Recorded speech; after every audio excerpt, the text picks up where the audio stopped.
We see what's happening in a biblical text and how it sheds light on Jesus and his gospel. Let's jump in.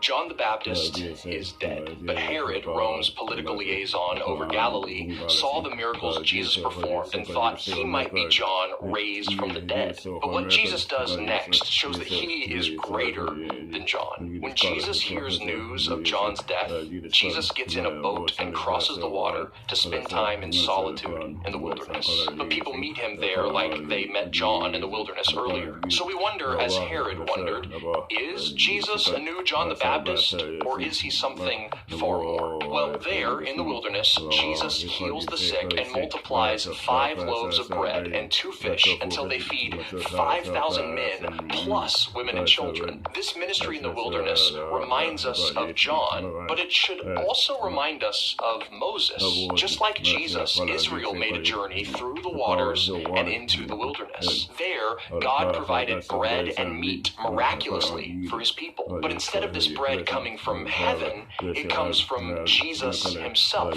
Jesus is clearly greater than John, but he's even greater than Moses. Jesus is God. After this miracle, a bad storm carries the boat out with the disciples in it. Jesus walks on the stormy waters to reach them. He even calls Peter out on the water, making him able to stand on the sea as long as his faith in Jesus remained firm. After seeing this display of power, the disciples worship Jesus and say, "Truly you are the Son of God." Moses took people through water, John immersed people in water, but Jesus walks on top of the water. Jesus is more than John the Baptist. He is more than Moses. He is the Son of God. None of God's famous messengers were able to bring final healing or deliverance. Despite all of Moses' miracles, he did not enter the promised land of God's kingdom. Despite John's dynamic public ministry, he died before seeing God's promises fulfilled. But Matthew 14 shows us that Jesus is not just a miracle worker or some great teacher. He is